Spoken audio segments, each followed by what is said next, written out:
Well, thank you so much, whoever's listening to us today, for having the time and this amazing opportunity of sharing a little bit more of my story, A Legacy of Love, and the love for the kitchen. Today, we're going to be talking to someone that's so amazing, and I feel extremely connected with him because of my childhood, going to the same school and knowing that he's doing so well. I'm proud of having him here today. His name is Carlos Salazar.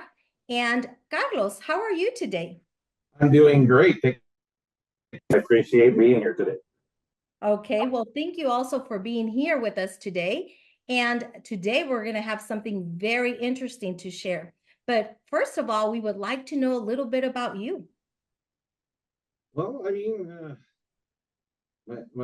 are aware, my name is Carlos Salazar. I've been in food service for wow, even in high school. I remember leaving school early to go work at Casey's Steakhouse. And he was a chef that came from San Francisco, and I followed him from job to job to job to job. But I just felt that I could do more, and I wanted to learn more. So I got deeply into schooling with the military. Went to military cooking school, and I got to go to baking school because I scored high enough. And when I got out, I was working restaurant to restaurant, and then I met my wife, who I've been married.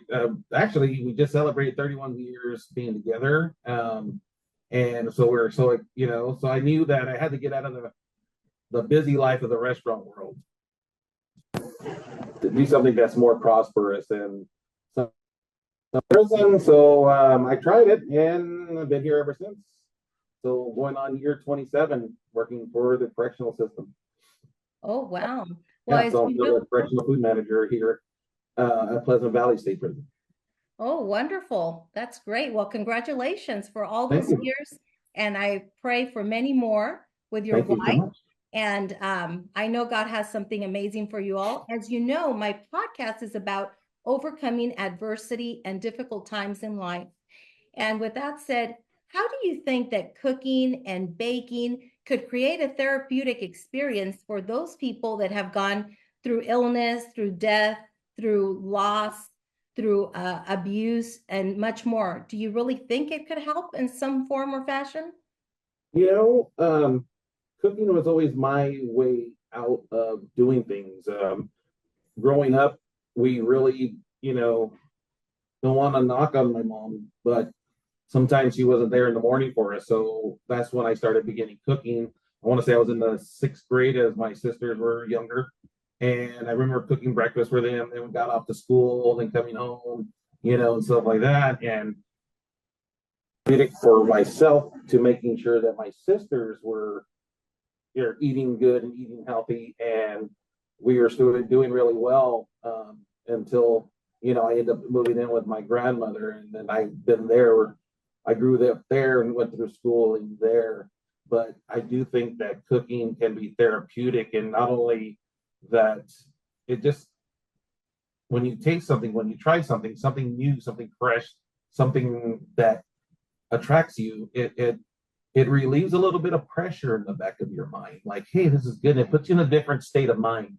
And that's what a lot of what I like, especially now that I work here. And I always tell everybody, because, they're talking about prison food and how bad it is and stuff like that. It's not really that. It can be that bad if you don't have a food manager that cares about their food. I, on the other hand, say if you're going to get locked up, come to my place. We're going to feed you good because I'm not going to punish you again. You did something wrong. The judge punished you. You come here, you're going to get your meals, and you should be good. So and that relieves a lot of the pressure. Of them like, oh my God, this food again. Now they're looking forward to the food that we're providing, especially like Thanksgiving. I bought them turkey drumsticks just the last year, and they were so in love with it. Something different than a regular processed turkey slice, so stuff like that brings a little bit of home back to them and makes them want to be a better person. And I think that's what cooking does. It relieves that pressure, and it makes you want to be better, makes you want to do better. And not a lot of people can say this and say that, but when it comes down to it, this makes you feel 10 times better. Yes. Is there something that you as a child or maybe recently you've had to overcome in life?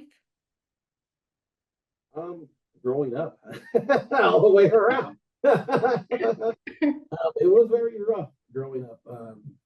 I want to say that I went to probably a different elementary school, all through kindergarten through eighth grade. All my friends went to this school. I got to go to that school, and then pulled up and moved over here. Went to that school, and met new friends, and pulled up and moved over here. It wasn't until I got to Foothill is when that's Foothill is like the first school I got to go to 4 years straight. Even though we moved 3 different times, Yeah. I still got to go to Foothill. So that was the benefit, until Oh, I moved in with my grandparents. interesting.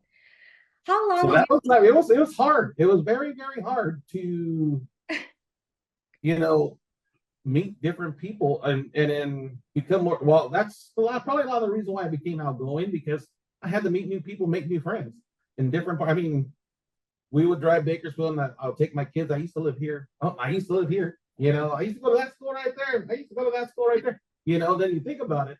How many kids today can do that? It's hard to overcome something like that and still succeed in life.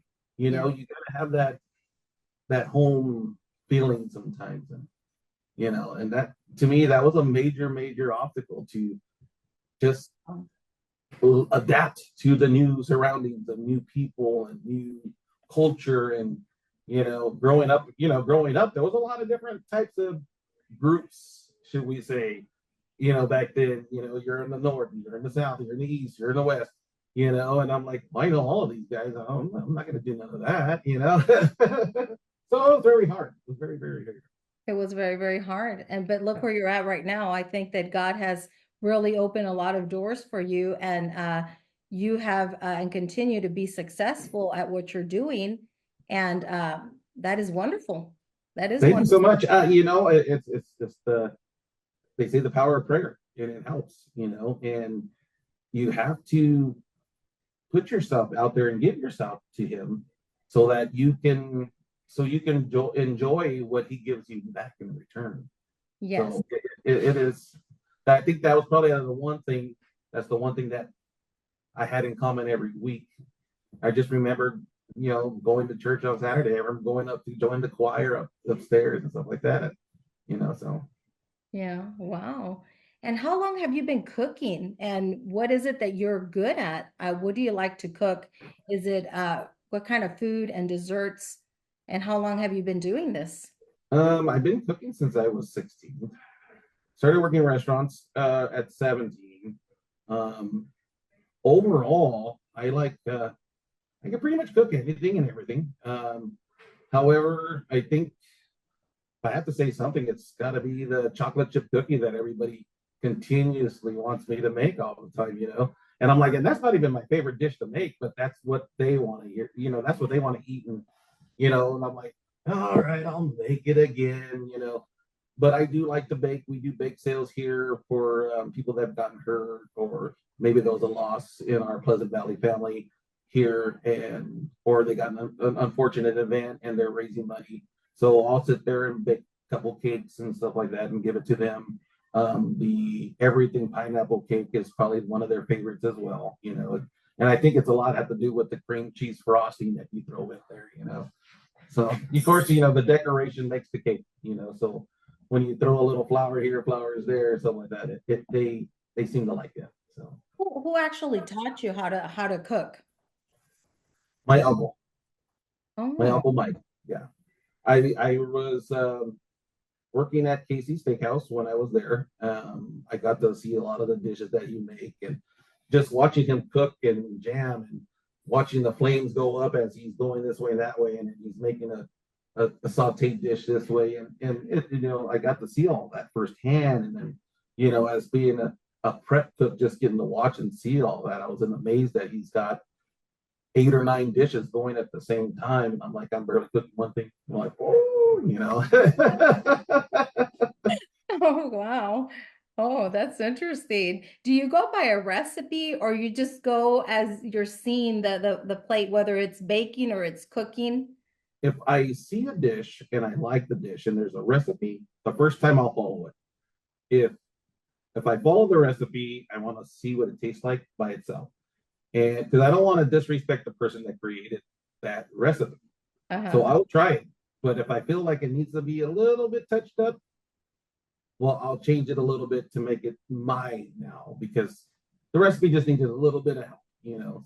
So I don't want to disrespect the dish because of, whoever created that, they worked hard to make that recipe and they worked hard to get that picture published. And I call it disrespectful because my stuff is not published. Theirs are. So I can't do that.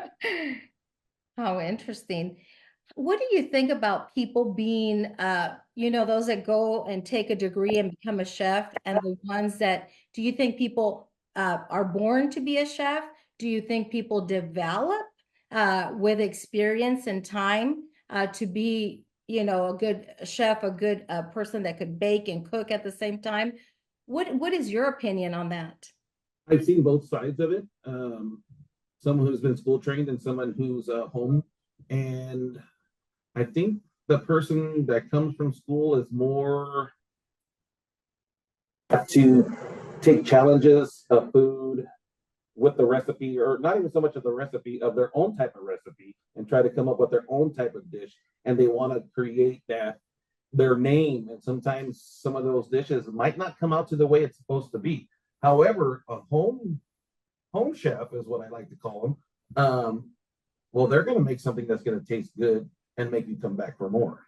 And those are the ones that are probably more therapeutic because you want to go back, you want to go back, you want to go back. The dish almost tastes identical from the first time you went to the 10th time you went, compared to someone who just made something very good today and then you go back tomorrow because he didn't write it down. He just wrote it this way because his schooling taught him this way. And then you go back the next day, it just wasn't just as good as the last time I came. So then you're more not likely to go back to the same place. Yes, it makes sense.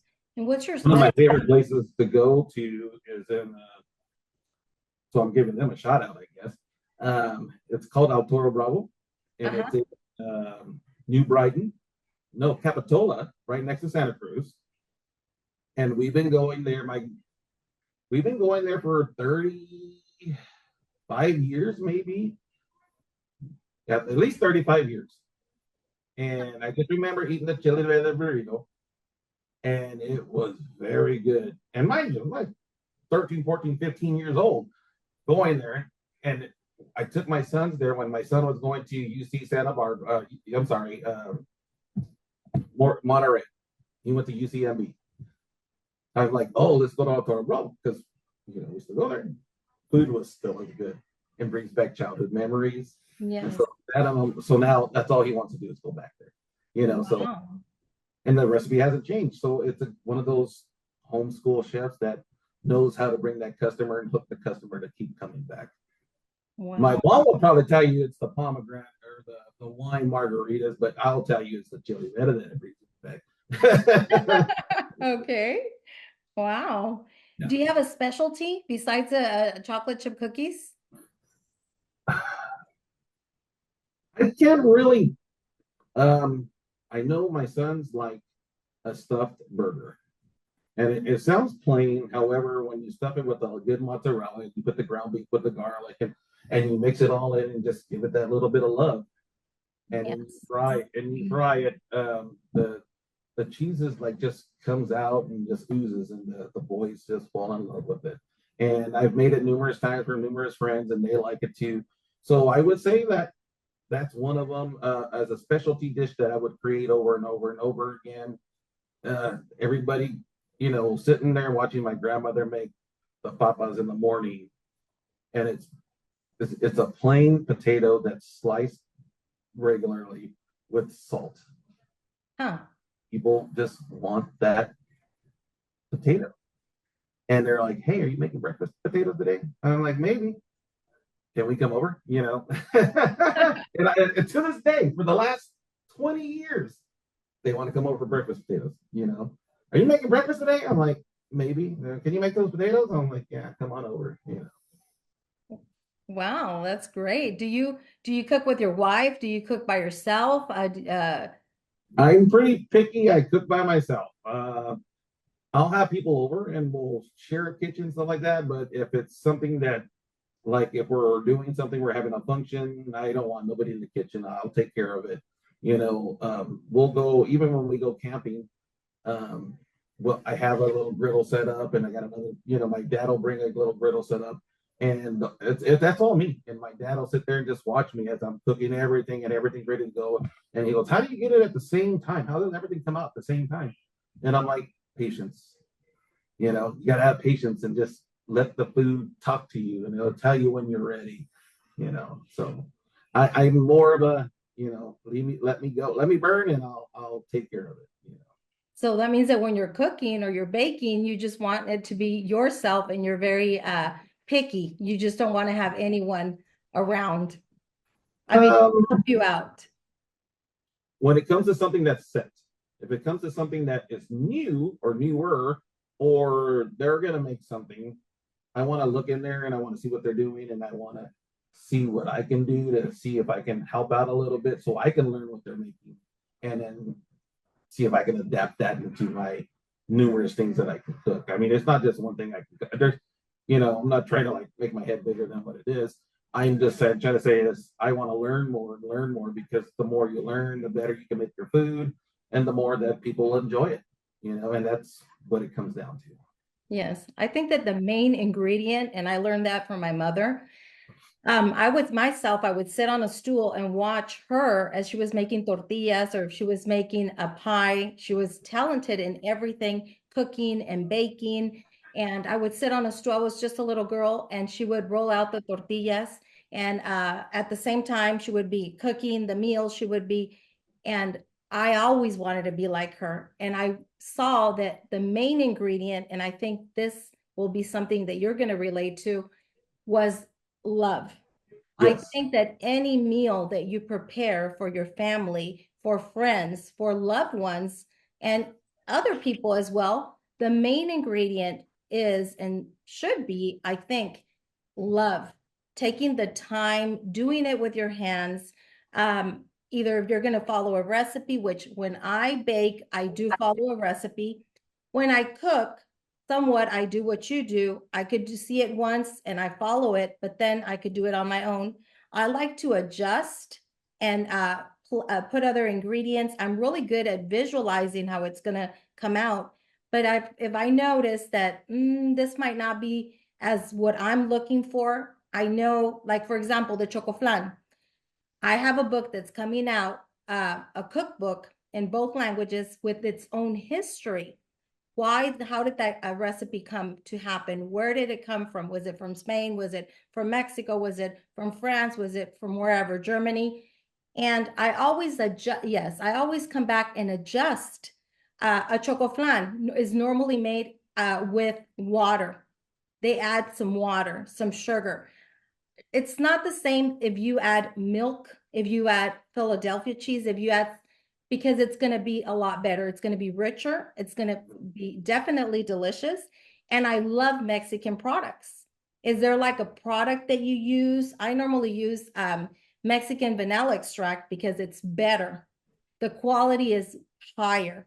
I have my own products that I use because I want to make sure that I pour in my love and my time, and that item that I just made and prepared came out delicious, great. Do you do something like that?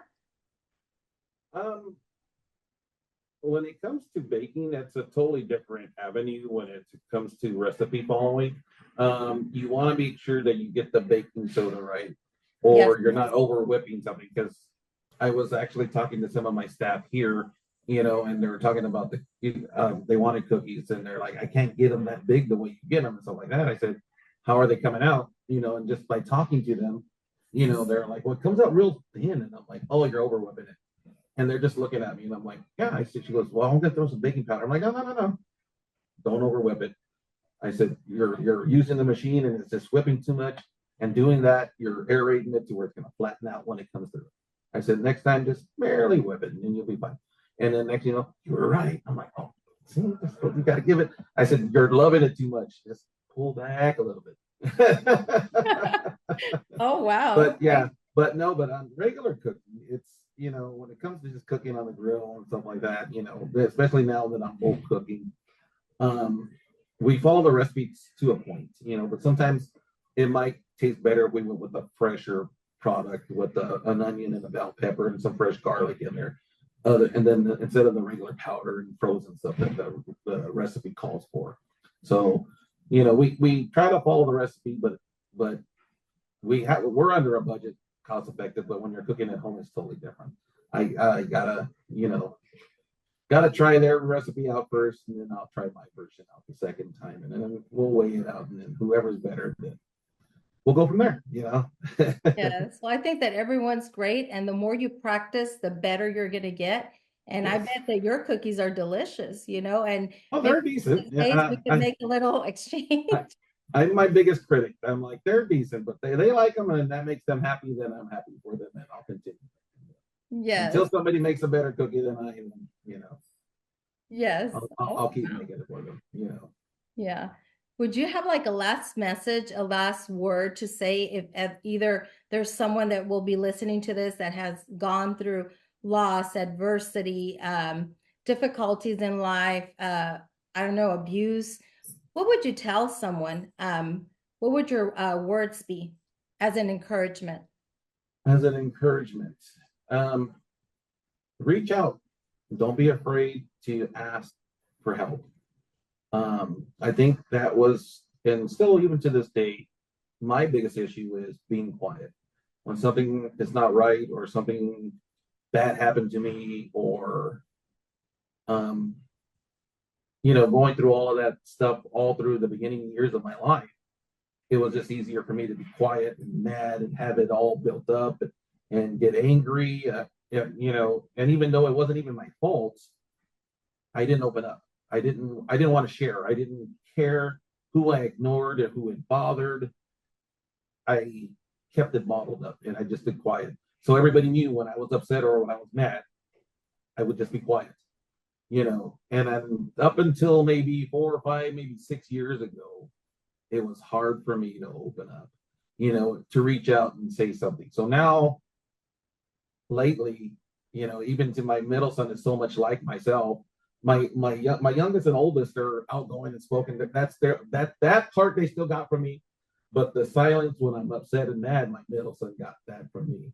And so I started working with him in regards to his issues and stuff like that. And so now we help each other get out of that silent funk that we were in, that just tells you to stay away from me. I don't want to be talked to. And to now, what I would say to your listeners that are going through things, what you're going through is hurts, but there's always people that you can reach out to, and there's always people that you can talk to, and don't bottle yourself and keep it internally, because you're only hurting yourself.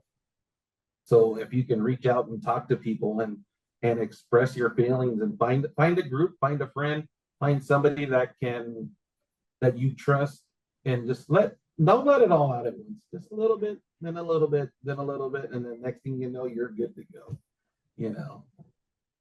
Wow, well, that's wonderful what you're saying. And actually, what I'm going to read here is about my book, and it's so much relatable to what you just said. It's That's on. weird because I haven't read your book yet. Well, you will. As I said, I will be sending you 195. It says, we must encourage every soul traveling this path we call life, because as we often see, it can be a brutal journey. I believe no one greater exists. There is no one more powerful and none more able and willing to help us than God. I have found him to be faithful and true. He is present in the middle of life's deepest storms and always near the brokenhearted. He is the only one who can mend a broken heart, and he will mend your broken heart too.